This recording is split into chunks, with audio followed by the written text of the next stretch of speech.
Ladies and gentlemen, welcome to the study of antiquity and the Middle Ages. As always, I am your host, Nick Barksdale, and today we are joined once again by Dr. Aren Maeir. Many of you are going to be familiar with his work on the Philistines and the interviews he's done on the channel. I am very excited to say that this next series is going to deal with a subject that many of you have requested, and that is ancient Israel and the Israelites. Dr. Aren Maeir, thank you so much for coming on today. It's my pleasure, like always. So let's talk religion. This is a subject that people really love, I myself included. If it's a religion, if I have the time, I enjoy reading about it. And there's nothing more fascinating than religion for me in the ancient Near East. And so that being said, let's talk ancient Israel, the Israelites, Judites, and religion. BR had asked, were they always monotheistic? Were they originally polytheistic, or was it not that simple, and did it vary according to region, town, and city? Well, let's start with that. Most of what we know about Israel religion shows that it's very heavily influenced by Canaanite religion.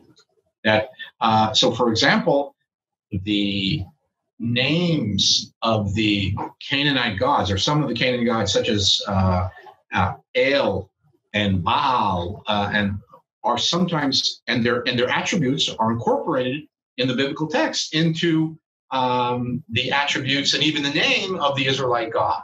Now, the overall ideological framework of the Bible is that it's a God and one God only, and it's a God who has no form. The big question is that the original form of the Israelite religion, or what we're receiving, and those two things, is that something after many processes and many developments, and this is basically Second Temple Judaism, and we're taking it back towards the Iron Age.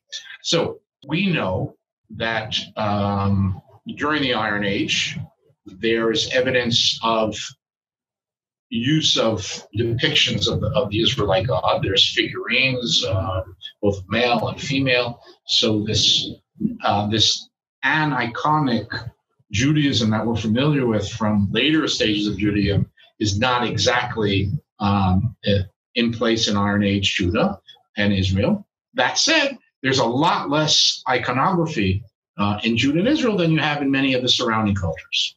So there is some sort of a difference. Now, as far as monotheism, both in the biblical text and here and there in some inscriptions and artifacts, there seems to be more than one God. Perhaps the god and a goddess and a couple.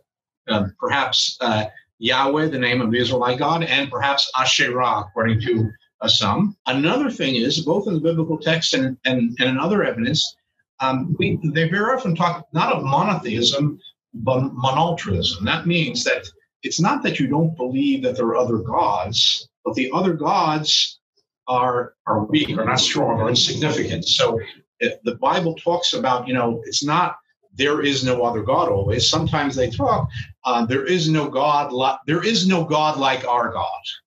That means, there's the god of Ashur and the god of the Ammonites and the Edomites, but that's nothing compared to our God. Our God will beat them. So it appears that there may be in the stages and development of this idea of monotheism that from polytheism and belief in there are various gods, and perhaps an important God and his partner, and then belief that, oh yes, there are other gods, but they're peripheral to the actual belief that there's only one God. That's all we believe in. Now, the big question is, of course, when did that belief in monotheism appear? Did it appear already in the Iron Age? And if it appeared in the Iron Age, was it an internal development, or was it, for example, influenced by the Assyrians?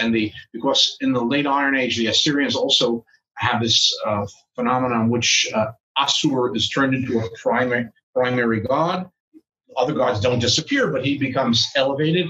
There are some people who claim that perhaps hints to monotheism appeared in the period of El Amarna, when the god Aten was elevated first to being the most important God in Egypt, and then some claim even to the only God of Egypt, but that was in the late Bronze Age, 350 years before, the time, time we're talking about mainly.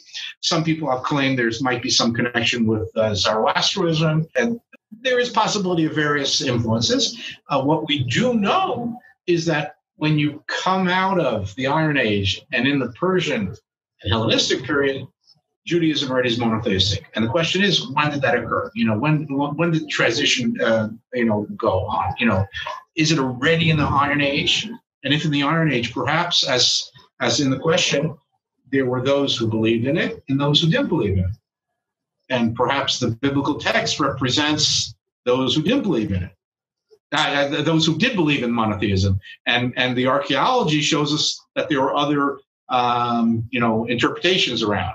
So I think we have this very complex formation of monotheism, and it's very hard to put your finger on the point, whether it's somewhere in the late Iron Age or later, that we can start talking about a really pure, clear-cut monotheism. And so I've seen this a lot online, and you can read articles on the subject, so on and so forth, but I feel like this needs to be in YouTube as well. And that is my own personal question. How old is Judaism? Well, depends on what you define Judaism. Because Judaism as we know it today, rabbinic Judaism or the various forms of Judaism that we know today, are based on traditions that go back thousands and thousands of years. Now, for example, we have ample textual and archaeological and physical evidence of Judaism from now backwards, back into the time of the Hellenistic period.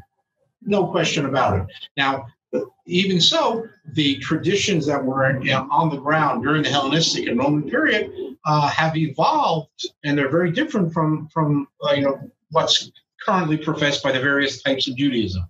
But they're still the same.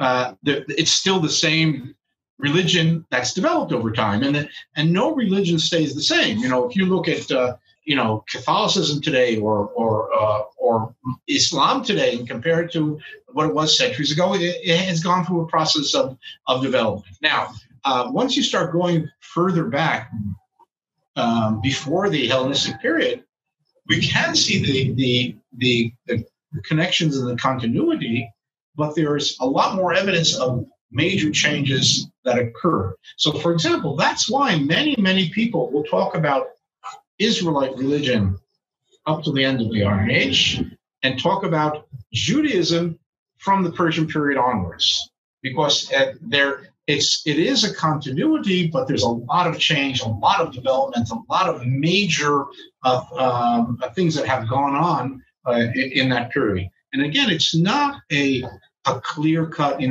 here it went here. It's an ongoing process that's slowly changed with many, many undercurrents and many, many different viewpoints that every once in a while a certain viewpoint became, more prominent. And then, for example, rabbinic Judaism of today, to a large extent, is the continuity of a specific faction in Second Temple, early Roman period Judaism. And while others sort of, went into the dustbin of history.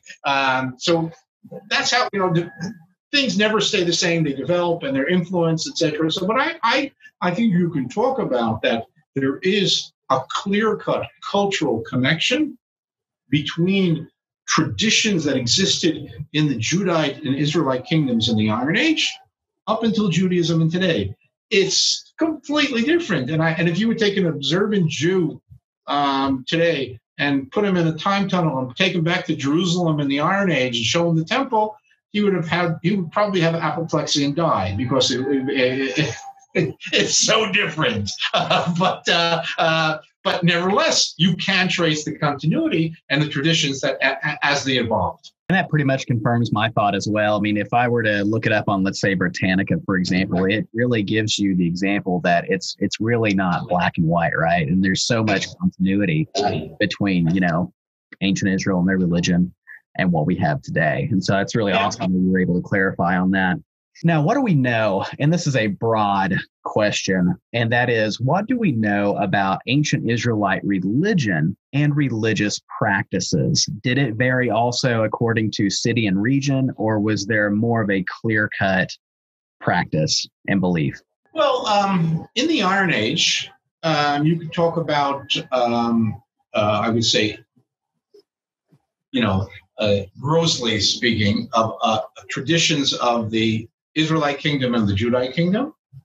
But then you could also talk about urban traditions and rural traditions, official religion and family religion. There's a lot of variations. And of course, if you're at a site which is on the border between the area where the Philistines live and the area where the Judites live, and there's an intermixture between them, what does it tell us? Who are they? What are they? Are they, mixing between, mix and match? So it's not always simple. And I think in general, we would like to think of things being very uniform because it makes it easy to understand. But even today, even though, like the Pope will declare that all Catholics do this and this and this, not all Catholics do this and this and that.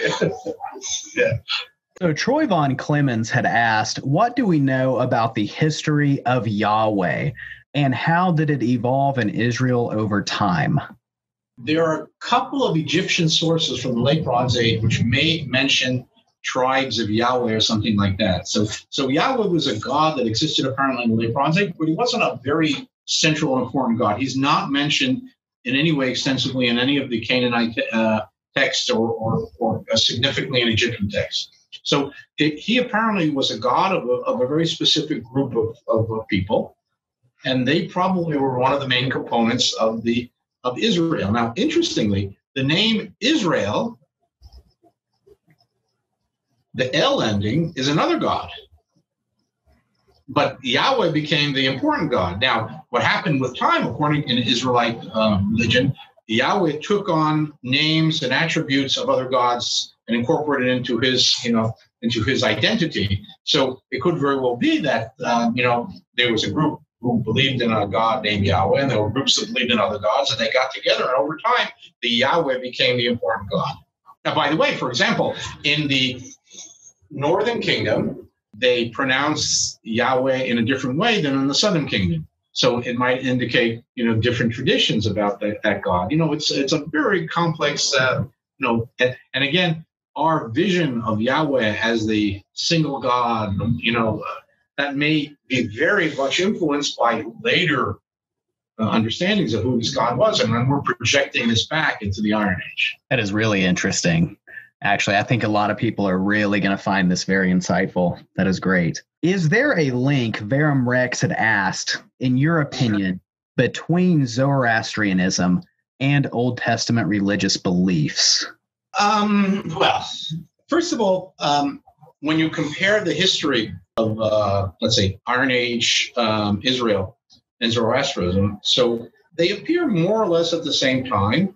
But if I remember correctly, the earliest Zoroastric texts are from the 5th or 6th century BCE. So we're talking about at the very end of the Iron Age or even post-Iron Age. So that said, in the Persian period, that means the late 6th, 5th, 4th century BCE, the Persian Empire, which was substantially, of the substantial part, at least at important parts of it were the Zoroastrianism was the main religion.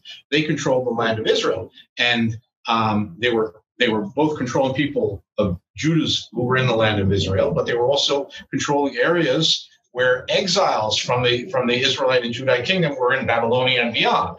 So there was probably interface from that time onwards, and we know that there was an interface between Jews living in Babylonia and Persia, also in the Hellenistic and Roman period. So there has, over the ages, been a lot of interface, and at least, neighbor, and there's all kinds of aspects of interface between Iranian traditions and Jewish traditions. There's a whole field of research that deals with that.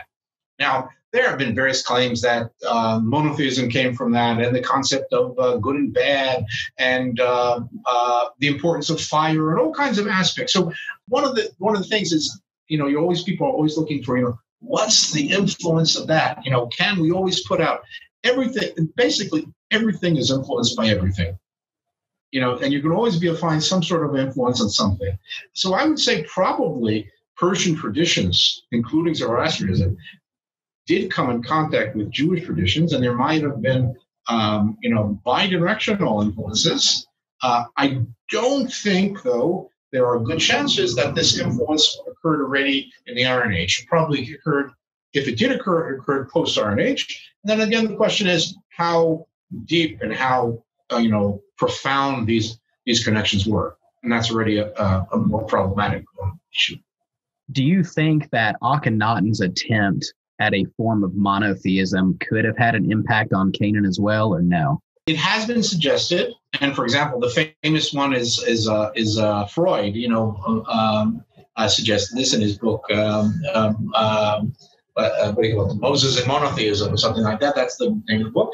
That there is some connection, that a tradition of monotheism entered Israel through the concepts that were used in Egypt during the Amarna period. The only problem with that is that that's in the middle of the 14th century BCE, and evidence of monotheism in Israel. Even if we look at the biblical thing, and we say that it occurred sometime in the right before the Israelites came into the land, under Moses. That's in the mid 13th, late 13th, early 12th century. So there's quite a distance between the two, and not to mention that archaeologically, it would seem to be that monotheism really becomes more and more on the ground only in the later Iron Age.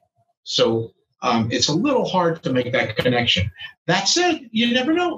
You could have undercurrents of ideas that don't appear in the official texts, whether in Egypt and other places, that exist. We're dependent on such a small portion of what's actually going on in the past. So who are we to say that it's impossible that the concept of monotheism wasn't out there? That's a good point. I knew I needed to bring that up because I know that some of my subscribers would have instantly brought up Akhenaten and his attempt at monotheism. So that's interesting. I'm glad we were able to go ahead and cover that briefly. Now, here's another subject that I really enjoy, and that is religion and violence. And there's a lot of scholarship done. It's really fascinating, regardless of what culture, regardless of the people. And the Old Testament, in many ways, depicts a world of religious harmony that in many ways erupts into religious violence or military violence combined with religion. And I was wondering, how common was religious violence in ancient Israel, and how divided was Israel on the subject of religion, if we even know? Well, I think you have to remember that antiquity was a violent place. And although the effectivity of weapons was not as it was today, but violence was there all the time. And there are studies that talk about how that even if you take into account the millions that were killed in the last 100 years in world wars and all, etc., the world has become a less violent place over the centuries. And there's no question that violence was rife in any society wherever you go, and if you could kill your enemy, you kill them. It's the bottom line. And I think a lot of that's depicted in the biblical text about religious-related violence is either religious justification of things that occurred due to military conflict, or ideological wishes that this is what will happen to my enemy, or I kill my enemy and I do a horrible thing, so I have to justify it, with some religious story. But I think one of the things is that if you remember when just a few years ago when ISIS started executing people left and right, in the most horrendous manners, and to our modern perceptions of what's fair play in war and what do you do with prisoners, etc. It was so, jarring, but they were just doing what people did 3,000 years ago, 2,000 years ago, 1,000 years ago. It just, it wasn't, we didn't have television coverage of it then. And I think I think a lot of the way we try to understand the past is either, on the one hand, turn them into these perfect people who lived this perfect life, and they had these perfect ideals, etc. Or on the other hand, they were these horrible barbarians who did ethnic cleansing.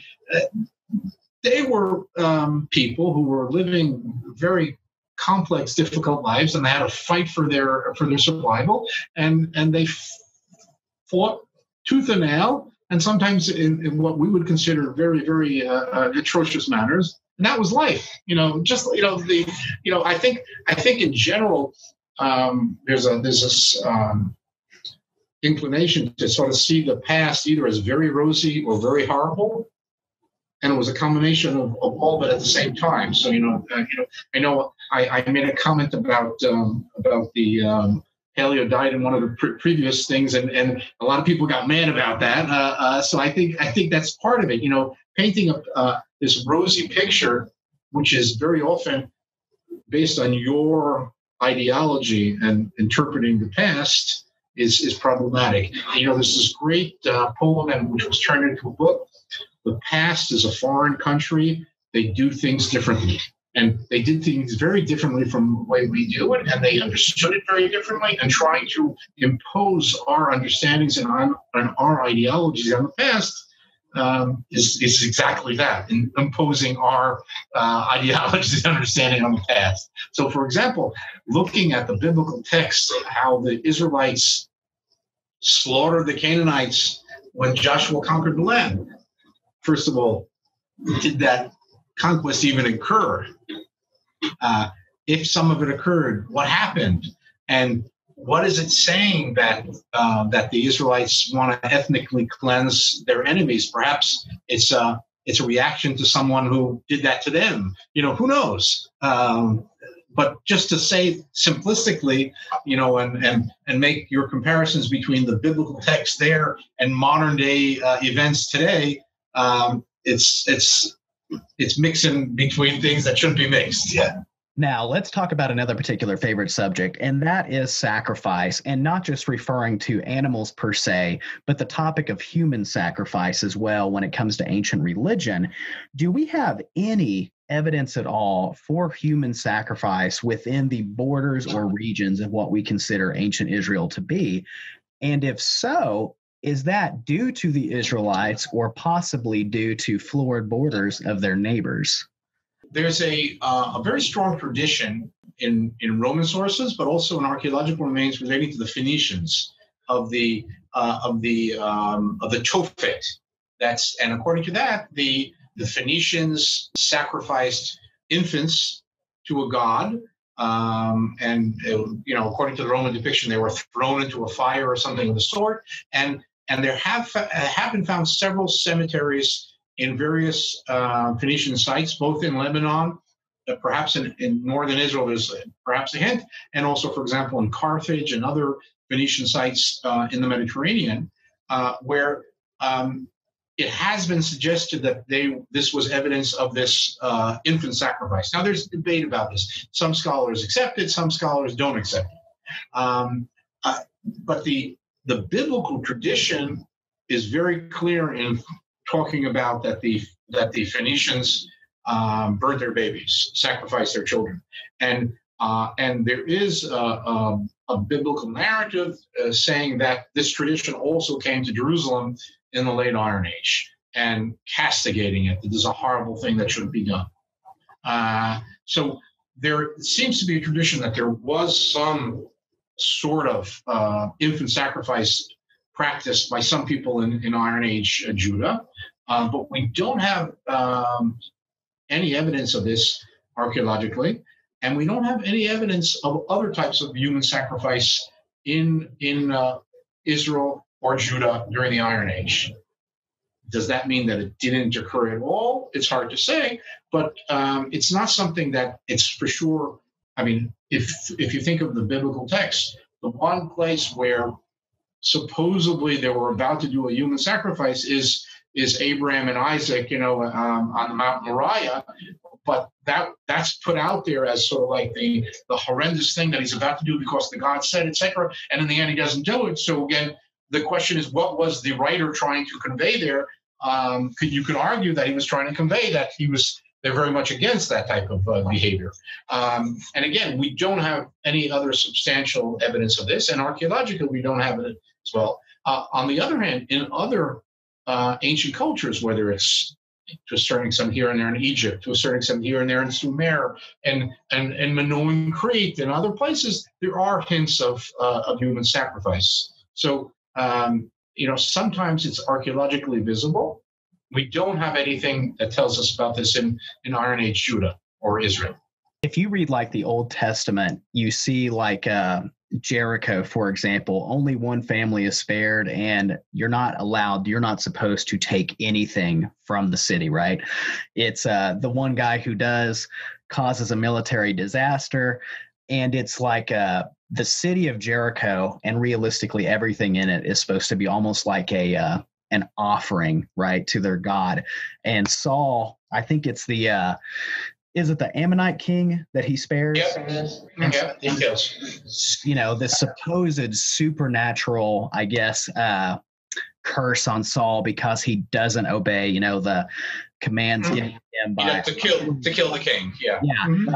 And so it's interesting. And it's like, one, there's the big debate. Did this even happen? Did Jericho even happen? But it's interesting to see this form of, I guess you could say, arguably this religious awareness, I guess, involving violence, if that makes sense. I don't know. It's hard to put that in words. If that. Well, I think listen, all violence and let's say called state-sanctioned or politically sanctioned violence in antiquity and until today is very often intermeshed with religion, because religion gives you the ideology in which you can exist. It enables you to explain your daily life, and it also enables you to explain horrible situations, whether you win them or you lose them. You still try to explain them using your religion. So if you, in the context of a religious explanation of events in a war, you also explain it that way.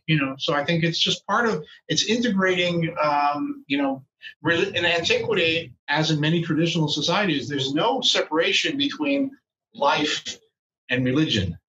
It's all intermeshed, and you get up from the moment you wake up until the moment you go to sleep. Your daily life is intermeshed with your religious beliefs and practices.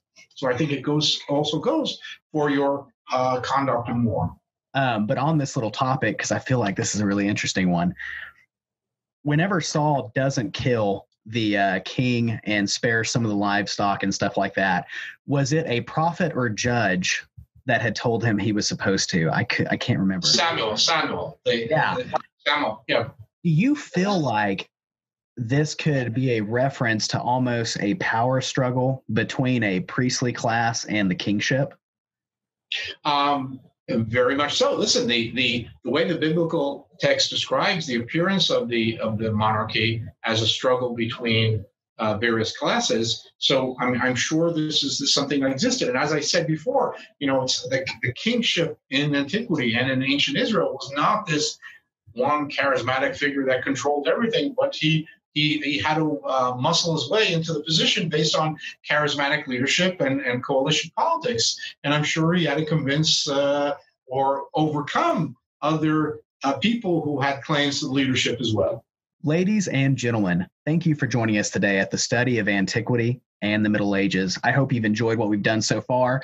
This is actually just the first part of the series on ancient Israel. We've got more stuff coming, so stick with us. It's going to be absolutely fantastic. I can't wait to get into more. And Dr. Aren Maeir, thank you so much for coming on today. My pleasure. Great to be here.